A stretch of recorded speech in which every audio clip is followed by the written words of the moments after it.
In one big city, two poor children lived in the neighborhood, Kai and Gerda, who loved each other like brother and sister. Parents allowed them to walk to each other on the roof to visit and sit on a bench under the roses. In the warm season, they spent all their time here, inventing different games, and in the winter they loved to sit by the warm hearth and listen to amazing stories that their grandmother often told them.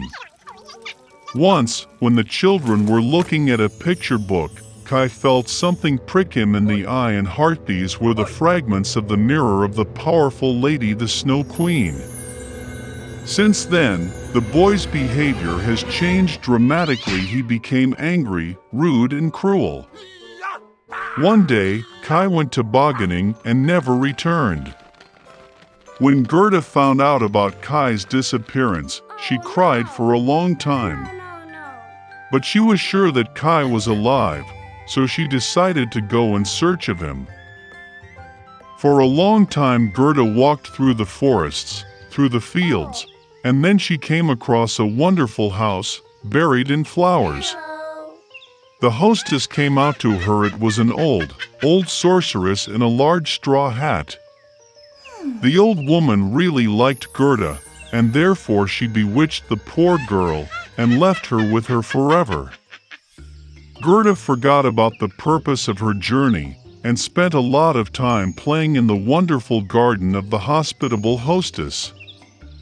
Once she accidentally saw a rose and remembered Kai, and immediately waking up from the magic, went on the road. On the way, Gerda met a big smart raven. He told the girl that he knew a princess who was about to get married, and her fiancé looked very much like Kai. The raven agreed to take Gerda to him. Once in the palace, Gerda managed to see the future prince. Unfortunately, it was not Kai. The princess, having heard the sad story of the girl, presented her with a golden carriage with a coachman and servants, as well as shoes, a muff, and a wonderful dress. And Gerda hit the road. In the dark forest, the sparkling carriage immediately caught the eye of the robbers, who immediately attacked it. The robber took Gerda prisoner. She took Gerda to the robber's castle to show off her menagerie, which contained forest pigeons and reindeer from Lapland. Hearing the story of her captive, the robber took pity on her and released her along with the reindeer in search of Kai.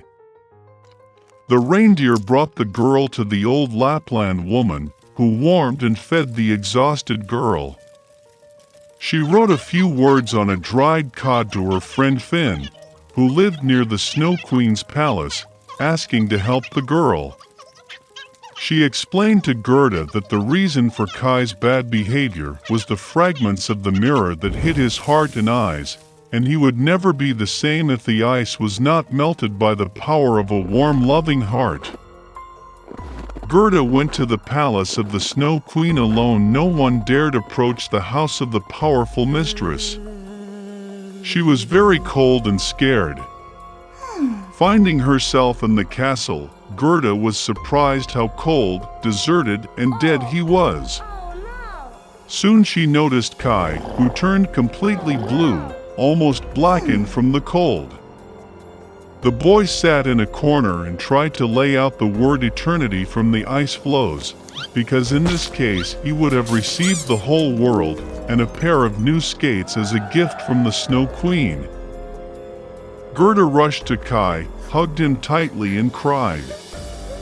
With her hot tears, she melted the splinter stuck in the boy's heart. Having picked up, Kai also began to cry, and the second shard flowed out of his eyes along with tears.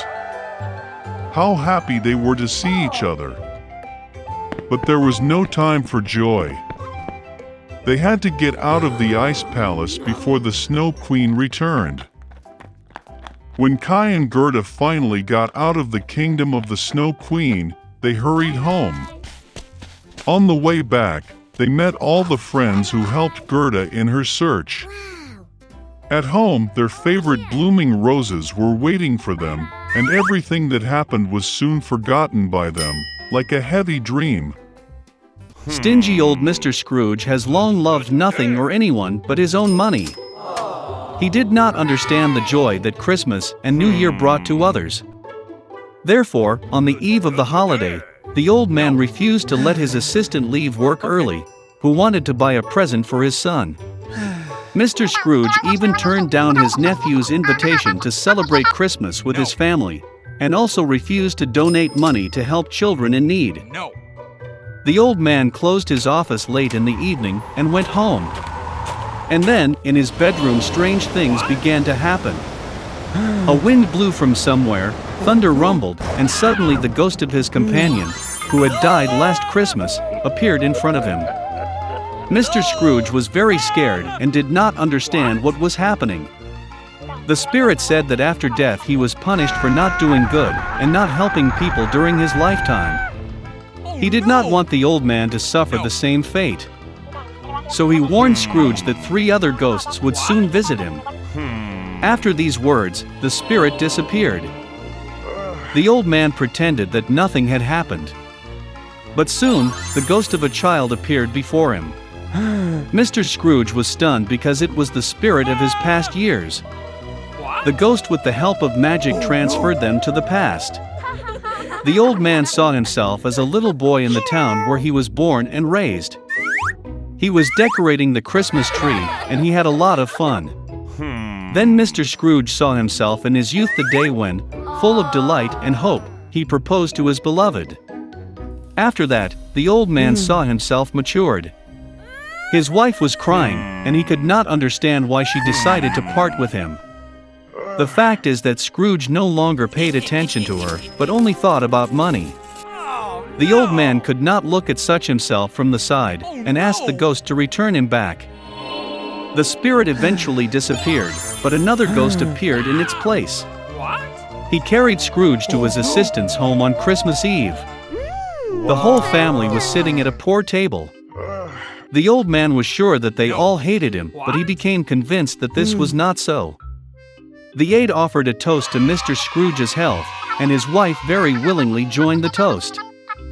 And then the old man noticed that the son of his assistant was sick. Scrooge felt sorry for the child and ashamed of his behavior. Then the ghost took the old man to the house of his nephew. His whole family was happy about the holiday. Most importantly, they left a seat at the table for Mr. Scrooge. The old man did not expect to see this. He always thought that the whole family hated him. Eventually the ghost disappeared, but the spirit of future years appeared in its place. He brought Mr. Scrooge to his own funeral. Everyone said that it became easier for them when the old man finally died. Only then did he realize that in his entire life he had not brought good to anyone. Then Scrooge saw his helper carrying flowers to his son's grave. The old man could no longer look at it, and asked the ghost to bring him back. The third spirit disappeared, and Scrooge was back at home. The old man finally decided to change for the better. Fortunately, he found that time had gone back a few hours. Mr. Scrooge decided not to waste a minute. He still had time to change everything. The old man was sincerely happy about the approaching Christmas. He sent the most expensive and fattest turkey to his assistant's house. Scrooge then sent a gift to the helper's son, and donated a huge amount of money to charity. After that, the old man went to celebrate Christmas with his nephew, where the whole family welcomed him. The next day, when Scrooge's assistant came to work, he raised his salary. For his son, the old man became a godfather. Mr. Scrooge gave the boy the best possible treatment, and he continued to enjoy a healthy life. Since then, the stingy old man has become the kindest and most generous person in the city, and has earned universal love and respect.